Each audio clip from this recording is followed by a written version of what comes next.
Welcome to Nightlight Theatre. Tonight we continue Valancy's story in the Blue Castle. Before we begin, if you'd like to hear this episode completely ad-free or with a different background ambience, head to the Patreon link in the description below. And with that, take a breath, get cozy, and let's drift into it. Chapter 19. Of course, the Sterlings had not left the poor maniac alone all this time, or refrained from heroic efforts to rescue her perishing soul and reputation. Uncle James, whose lawyer had helped him as little as his doctor, came one day and, finding Valancy alone in the kitchen, as he supposed, gave her a terrible talking to. Told her she was breaking her mother's heart and disgracing her family. But why? Said Valancy, not ceasing to scour her porridge pot decently. I'm doing honest work for honest pay. What is there in that is disgraceful? Don't quibble, Valancy, said Uncle James solemnly. This is no fit place for you to be, and you know it. Why, I'm told that jailbird Snaith is hanging around here every evening. Not every evening, said Valancy reflectively. No, not quite every evening. It's insufferable, said Uncle James violently. Valancy, you must come home. We won't judge you harshly. I assure you we won't. We will overlook all this. Thank you, said Valancy. Have you no sense of shame? Demanded Uncle James. Oh, yes, but the things I am ashamed of are not the things you are ashamed of. Valancy proceeded to rinse her dishcloth meticulously. Still was Uncle James patient.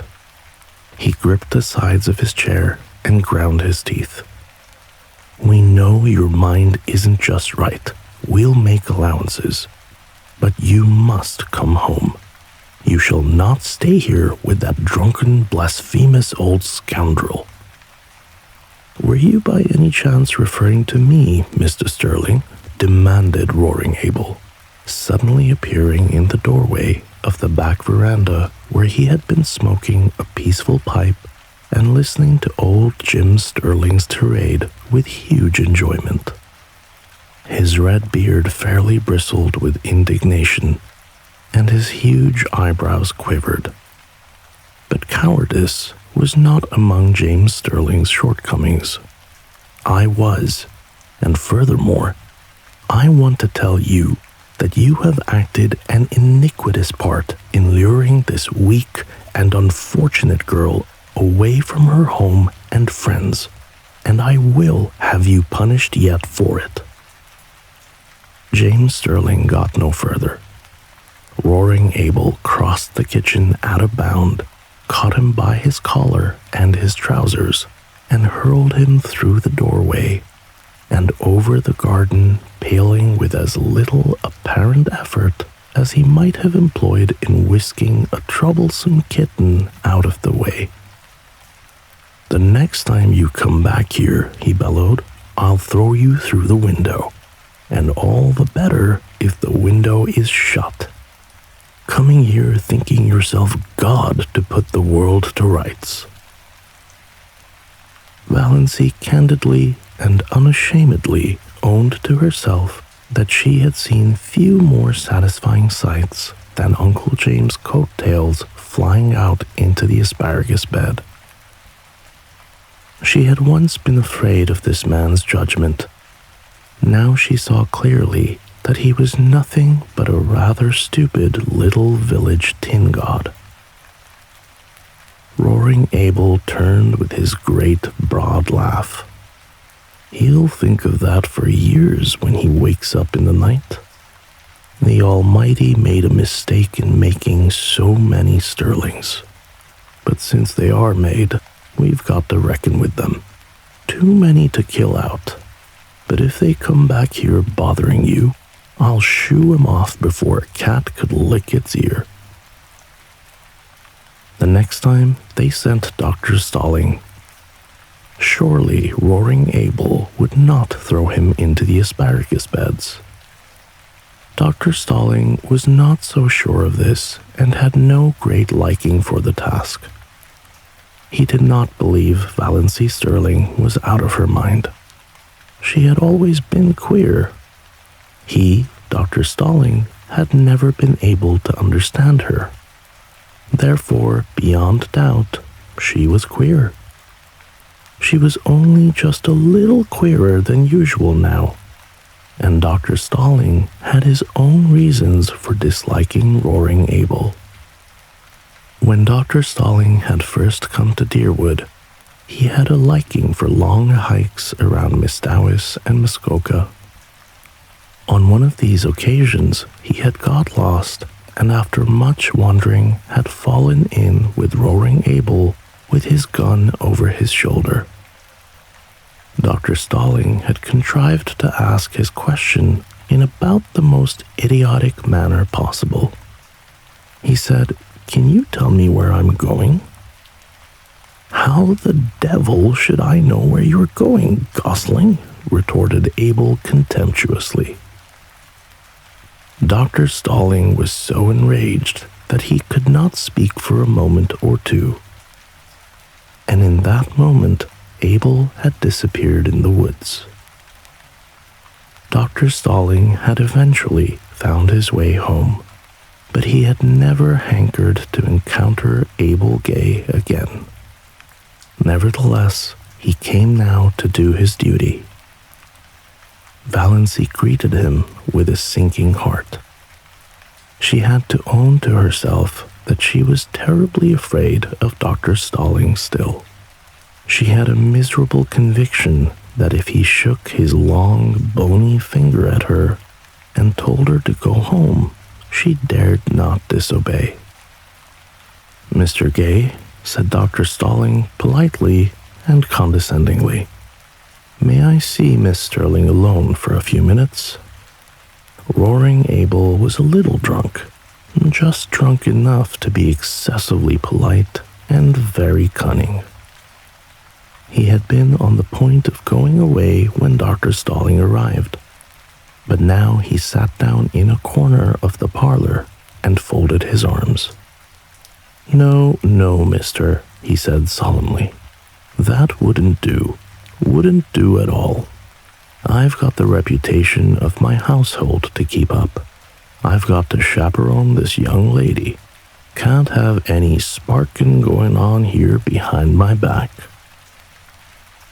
Outraged Dr. Stalling looked so terrible that Valancy wondered how Abel could endure his aspect.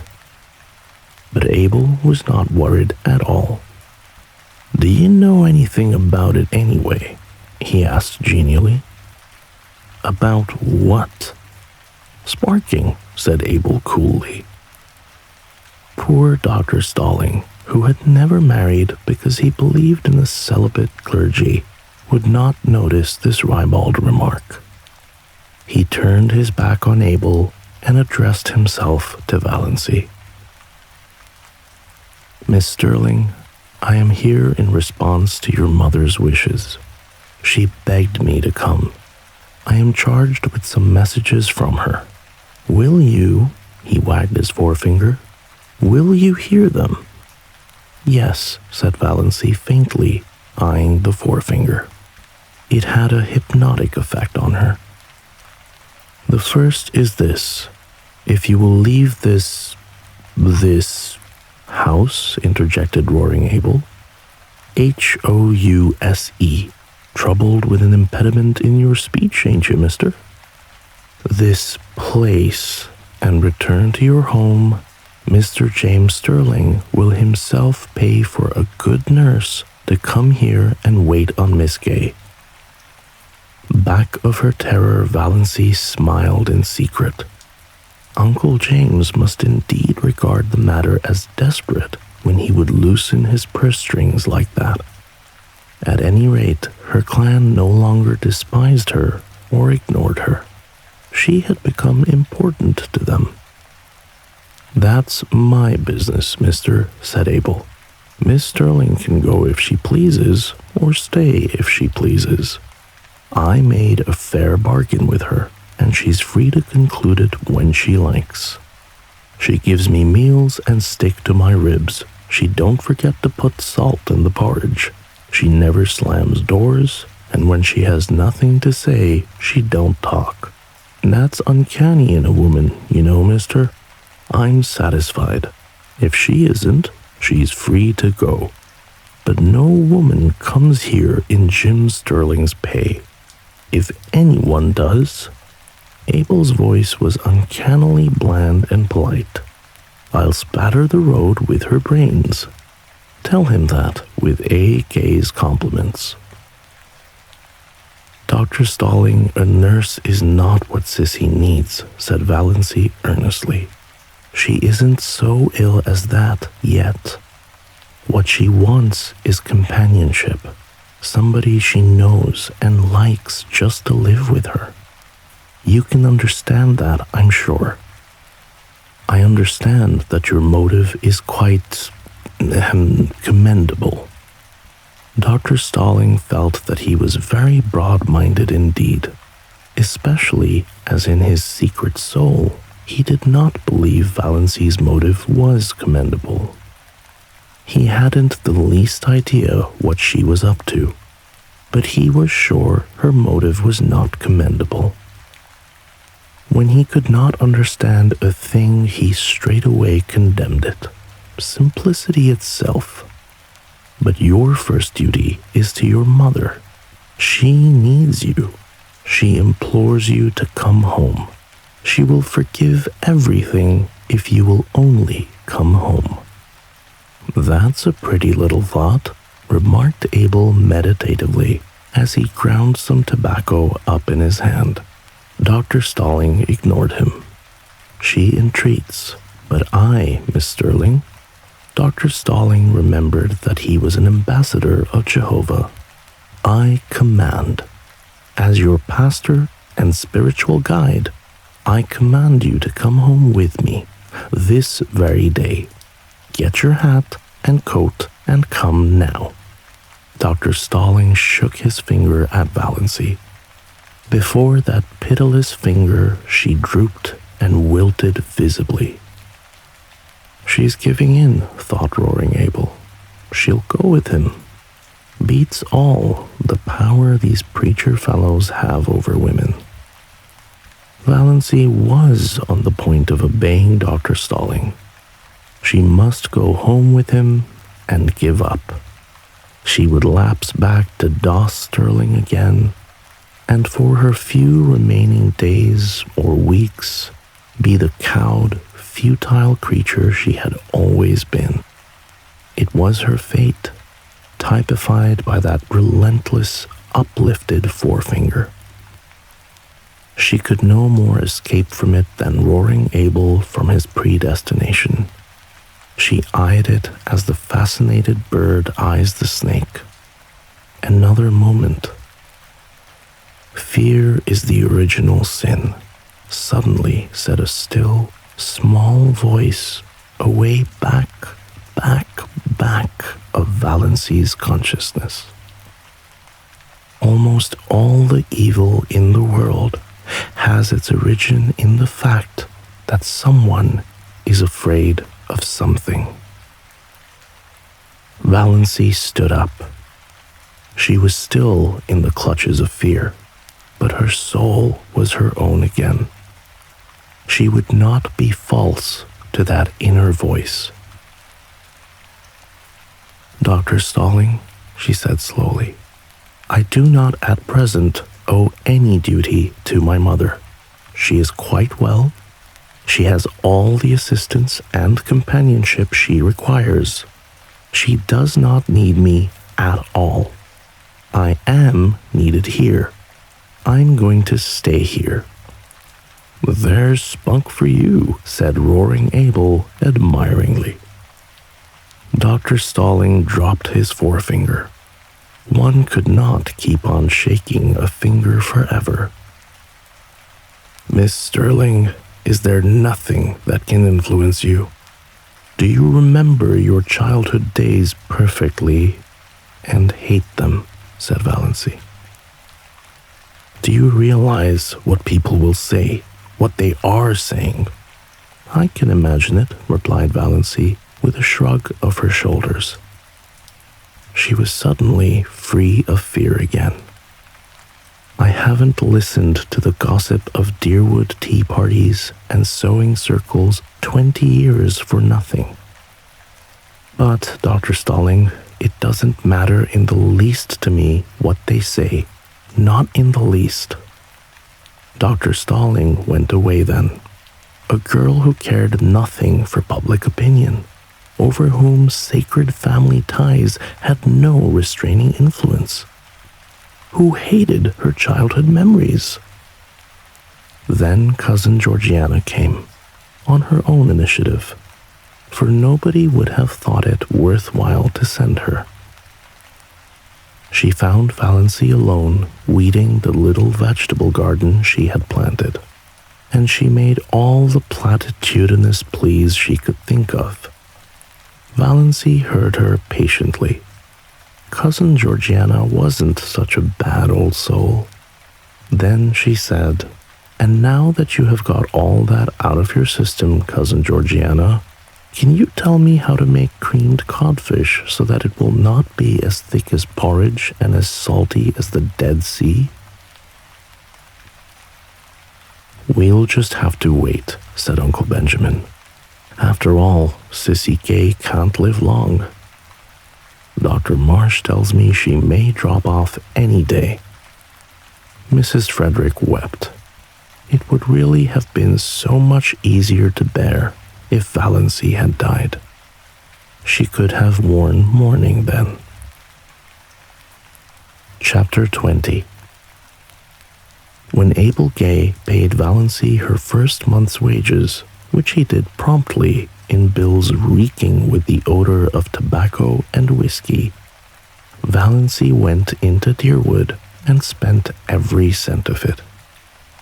She got a pretty green crepe dress with a girdle of crimson beads at a bargain sale, a pair of silk stockings to match, and a little crinkled green hat with a crimson rose in it. She even bought a foolish little beribboned and belaced nightgown. She passed the house on Elm Street twice. Valancy never even thought about it as home, but saw no one. No doubt her mother was sitting in the room this lovely June evening playing solitaire and cheating. Valancy knew that Mrs. Frederick always cheated. She never lost a game. Most of the people Valancy met looked at her seriously and passed her with a cool nod. Nobody stopped to speak to her. Valancy put on her green dress when she got home. Then she took it off again. She felt so miserably undressed in its low neck and short sleeves. And that low crimson girdle around the hips seemed positively indecent. She hung it up in the closet, feeling flatly that she had wasted her money. She would never have the courage to wear that dress. John Foster's arraignment of fear had no power to stiffen her against this. In this one thing, habit and custom were still all-powerful. Yet she sighed as she went down to meet Barney Snaith in her old snuff-brown silk. That green thing had been very becoming.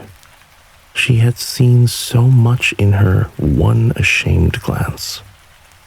Above it, her eyes had looked like odd brown jewels, and the girdle had given her flat figure an entirely different appearance. She wished she could have left it on, but there were some things John Foster did not know. Every Sunday evening, Valancy went to the little Free Methodist church in a valley on the edge of Up Back, a spireless little gray building among the pines, with a few sunken graves and mossy gravestones in the small, paling-encircled, grass-grown square beside it. She liked the minister who preached there. He was so simple and sincere, an old man who lived in Port Lawrence and came out by the lake in a little disappearing propeller boat to give a free service to the people of the small, stony farms back of the hills who would otherwise never have heard any gospel message. She liked the simple service and the fervent singing. She liked to sit by the open window and look out into the pine woods. The congregation was always small. The Free Methodists were few in number, poor, and generally illiterate. But Valancy loved those Sunday evenings. For the first time in her life, she liked going to church. The rumor reached Deerwood that she had turned Free Methodist and sent Mrs. Frederick to bed for a day. But Valancy had not turned anything. She went to the church because she liked it, and because in some inexplicable way it did her good. Old Mr. Towers believed exactly what he preached, and somehow it made a tremendous difference. Oddly enough, Roaring Abel disapproved of her going to the hill church as strongly as Mrs. Frederick herself could have done. He had no use for Free Methodists. He was a Presbyterian. But Valancy went in spite of him. "We'll hear something worse than that about her soon," Uncle Benjamin predicted gloomily. They did. Valancy could not quite explain, even to herself, just why she wanted to go to that party. It was a dance up back at Chidley Corners, and dances at Chidley Corners were not, as a rule, the sort of assemblies where well-brought-up young ladies were found. Valancy knew it was coming off, for Roaring Abel had been engaged as one of the fiddlers. But the idea of going had never occurred to her until Roaring Abel himself broached it at supper. "You come with me to the dance," he ordered. "It'll do you good. Put some color in your face. You look peaked. You want something to liven you up." Valancy found herself suddenly wanting to go. She knew nothing at all of what dances at Chidley Corners were apt to be like. Her idea of dances had been fashioned on the correct affairs that went by that name in Deerwood and Port Lawrence. Of course, she knew the Corners dance wouldn't be just like them. Much more informal, of course, but so much more interesting. Why shouldn't she go? Sissy was in a week of apparent health and improvement. She wouldn't mind staying alone in the least. She entreated Valancy to go if she wanted to, and Valancy did want to go. She went to her room to dress. A rage against the snuff-brown silk seized her. Wear that to a party? Never! She pulled her green crepe from its hanger and put it on feverishly.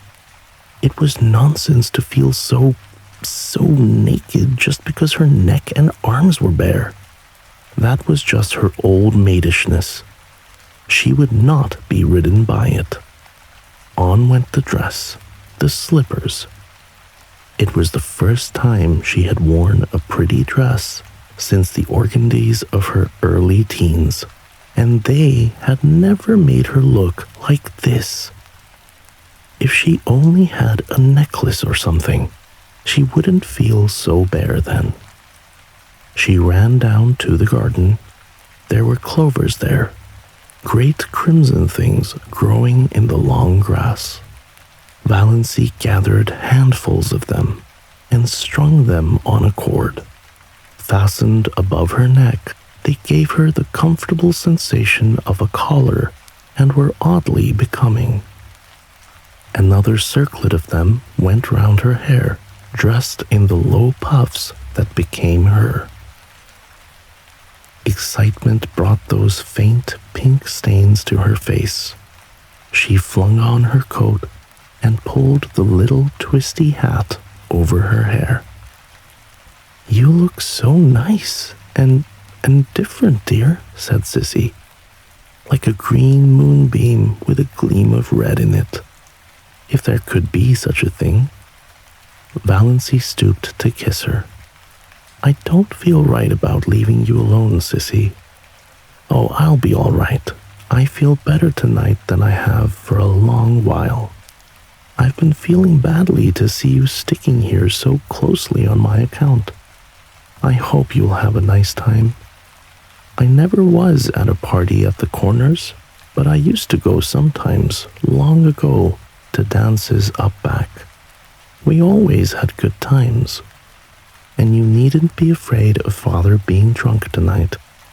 He never drinks when he engages to play for a party, but there may be liquor. What will you do if it gets rough? Nobody would molest me. Not seriously, I suppose. Well, Father would see to that, but it might be noisy and unpleasant. I won't mind. I'm only going as a looker-on. I don't expect to dance. I just want to see what a party up back is like. I've never seen anything except decorous deerwood." Sissy smiled rather dubiously. She knew much better than Valancy what a party up back might be like if there should be liquor. But again, there mightn't be. "I hope you'll enjoy it," she repeated. Valancy enjoyed the drive there. They went early, for it was 12 miles to Chidley Corners, and they had to go in Abel's old, ragged top buggy. The road was rough and rocky, like most Muskoka roads, but full of the austere charm of northern woods. It wound through the beautiful, purring pines that were ranks of enchantment in the June sunset, and over the curious jade-green rivers of Muskoka, fringed by aspens that were always quivering with some supernal joy. Roaring Abel was excellent company, too. He knew all the stories and legends of the wild, beautiful up-back, and he told them to Valancy as they drove along. Valancy had several fits of inward laughter over what Uncle Benjamin and Aunt Wellington et al. Would feel and think and say if they saw her driving with Roaring Abel in that terrible buggy to a dance at Chidley Corners. At first, the dance was quiet enough, and Valancy was amused and entertained. She even danced twice herself, with a couple of nice up-back boys who danced beautifully and told her she did too. Another compliment came her way, not a very subtle one perhaps, but Valancy had had too few compliments in her life to be over-nice on that point. She overheard two of the up-back young men talking about her in the dark lean-to behind her. "Know who that girl in green is?" "Nope, guess she's from out front. The port, maybe. Got a stylish look to her. No beaut, but cute looking, I'll say. Did you ever see such eyes?"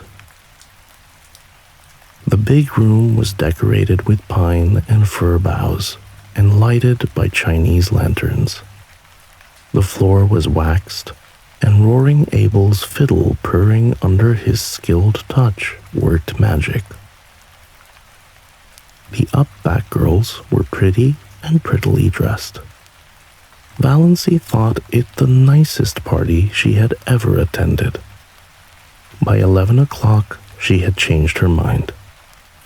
A new crowd had arrived. A crowd unmistakably drunk. Whiskey began to circulate freely. Very soon, almost all the men were partly drunk.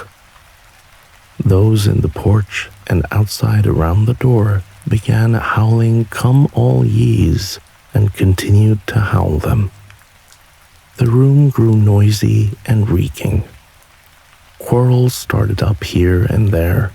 Bad language and obscene songs were heard. The girls swung rudely in the dances, became disheveled and tawdry. Valancy, alone in her corner, was feeling disgusted and repentant. Why had she ever come to such a place? Freedom and independence were all very well, but one should not be a little fool. She might have known what it would be like. She might have taken warning from Sissy's guarded sentences. Her head was aching. She was sick of the whole thing. But what could she do? She must stay to the end. Abel could not leave till then, and that would probably be not till 3 or 4 in the morning. The new influx of boys had left the girls far in the minority, and partners were scarce. Valancy was pestered with invitations to dance. She refused them all shortly, and some of her refusals were not well taken. There were muttered oaths and sullen looks. Across the room, she saw a group of the strangers talking together and glancing meaningly at her. What were they plotting? It was in this moment that she saw Barney Snaith, looking in over the heads of the crowds at the doorway. Valancy had 2 distinct convictions. One was that she was quite safe now. The other was that this was why she wanted to come to the dance. It had been such an absurd hope that she had not recognized it before. But now she knew she had come because of the possibility that Barney might be there too. She thought that perhaps she ought to be ashamed for this, but she wasn't. After her feeling of relief, her next feeling was one of annoyance with Barney for coming there unshaved. Surely he might have enough self-respect to groom himself up decently when he went to a party. There he was, bareheaded, bristly-chinned, in his old trousers and his blue homespun shirt. Not even a coat. Valancy could have shaken him in her anger. No wonder people believed everything bad of him. But she was not afraid any longer. One of the whispering group left his comrades and came across the room to her, through the whirling couples that now filled it uncomfortably. He was a tall, broad-shouldered fellow, not ill-dressed or ill-looking, but unmistakably half-drunk. He asked Valancy to dance. Valancy declined civilly. His face turned livid. He threw his arm about her and pulled her to him. His hot, whiskied breath burned her face. "We won't have fine lady airs here, my girl. If you ain't too good to come here, you ain't too good to dance with us. Me and my pals have been watching you. You've got to give us each a turn and a kiss to boot." Valancy tried desperately and vainly to free herself. She was being dragged out into the maze of shouting, stamping, yelling dancers. The next moment, the man who held her went staggering across the room from a neatly planted blow on the jaw, knocking down whirling couples as they went. Valancy felt her arm grasped. "This way, quick," said Barney Snaith. He swung her out through the open window behind him, vaulted lightly over the sill, and caught her hand. "Quick, We must run for it. They'll be after us." Valancy ran as she had never run before, clinging tight to Barney's hand, wondering why she did not drop dead in such a mad scamper. Suppose she did? What a scandal it would make for her poor people. For the first time, Valancy felt a little sorry for them. Also, she felt glad that she had escaped from that horrible row. Also, glad that she was holding tight to Barney's hand. Her feelings were badly mixed, and she had never had so many in such a brief time in her life. They finally reached a quiet corner in the pine woods. The pursuit had taken a different direction, and the whoops and yells behind them were growing faint. Valancy, out of breath, with a crazily beating heart, collapsed on the trunk of a fallen pine. "Thanks," she gasped. "What a goose you were to come to such a place," said Barney. "I didn't know it would be like this," protested Valancy. "You should have known. Chidley Corners. It was just a name to me." Valancy knew Barney could not realize how ignorant she was of the regions up back. She had lived in Deerwood all her life, and of course he supposed she knew. He didn't know how she had been brought up. There was no use trying to explain. "When I drifted in at Abel's this evening and Sissy told me you'd come here, I was amazed and downright scared. Sissy told me she was worried about you, but hadn't liked to say anything to dissuade you for fear you'd think she was thinking selfishly about herself, so I came up on here instead of going to Deerwood." Valancy felt a sudden delightful glow irradiating soul and body under the dark pines. So he had actually come up to look after her.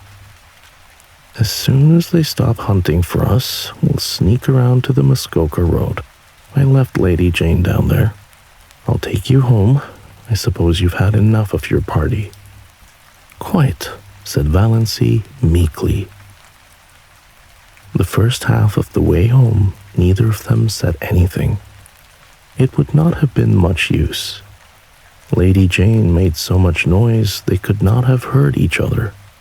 Anyway, Valancy did not feel conversationally inclined. She was ashamed of the whole affair. Ashamed of her folly in going.